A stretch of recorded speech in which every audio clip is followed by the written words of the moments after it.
천마리의 모기에 물렸던 우리의 실험맨. 첫 실험 이후 다음 실험 주제로 많은 분들이 손 씻기의 효과에 대해 제안해 주셨습니다. 그래서 준비한 오늘의 실험은 손 이렇게 하면 더 잘 씻을 수 있다?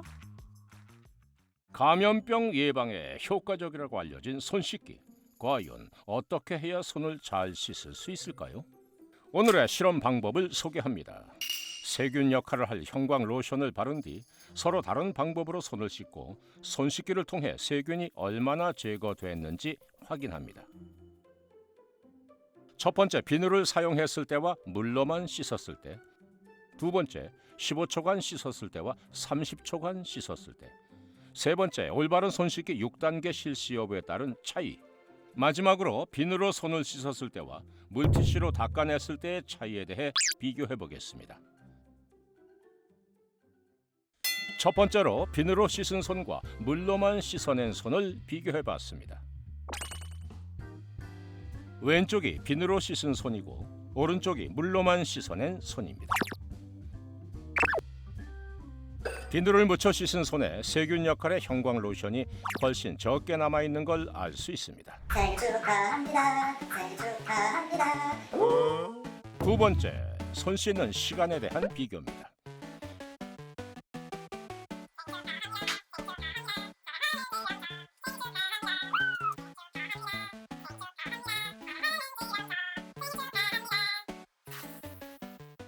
효과적인 손 씻기를 위한 시간은 약 30초.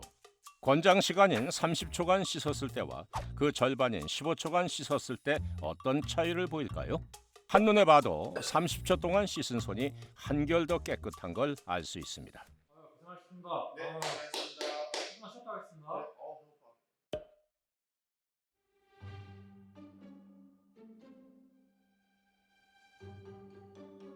하하, 주무관님 혼자 뭘 드시고 계시는군요.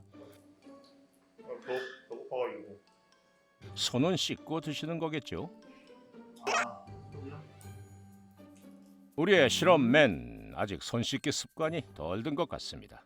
세 번째, 6단계 손 씻기 실시 여부에 따른 비교입니다. 비누는 묻혔지만 손바닥, 손등만 씻은 손과 올바른 손 씻기 6단계를 준수해 씻은 손을 비교해 보겠습니다.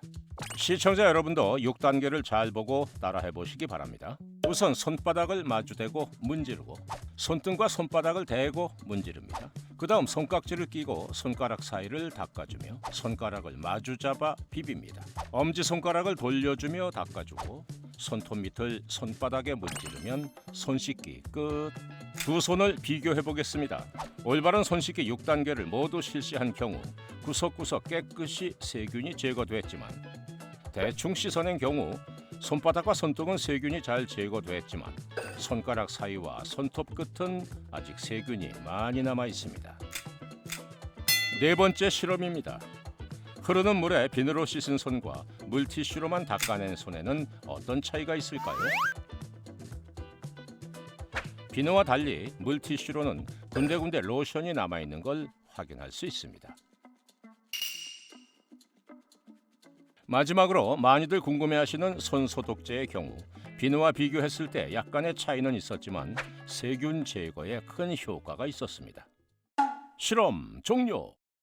손은 물로만 씻는 것보다 비누로 씻어내야 세균 제거에 효과적입니다. 생일 축하 노래 2번을 부를 정도로 30초 이상 손을 씻는 것이 좋습니다. 손 씻기는 손바닥, 손등 이외에도 6단계를 준수하여 꼼꼼하게 씻어내야 합니다. 손은 물티슈로 닦는 것보다 물로 씻는 것이 좋고 손 씻기가 어려울 경우 손 소독제도 괜찮다. 손 씻기는 왜 중요할까요? 세균과 바이러스는 손을 통해 전파될 위험이 높으므로 올바른 손 씻기는 감염병 예방을 위해 매우 중요하다고 할 수 있습니다. 올바른 손 씻기는 약 30%의 설사 질환과 약 20%의 호흡기 질환을 예방할 수 있는 가장 쉽고 효과적인 감염병 예방 수단입니다. 손 씻기는 언제 해야 할까요? 화장실을 다녀온 후, 요리하거나 음식을 먹기 전, 코를 풀거나 재채기 후, 외출 후 또는 기저귀 교환 후, 동물 접촉 후 등 여러 가지 상황들이 있지만 가장 좋은 건 생각날 때마다 수시로 손을 깨끗이 씻는 것입니다. 손을 씻기 어려운 상황에서는 어떻게 해야 하나요? 우선 씻지 않은 손을 입과 코에 가져다 대지 않도록 주의하고 눈에 보이는 오염이 없을 경우에는 손 소독제를 사용하여 깨끗이 씻어주는 것을 추천드립니다. 손 씻기는 감염병 예방의 기본이기 때문에 수시로 씻으실 것을 추천드립니다.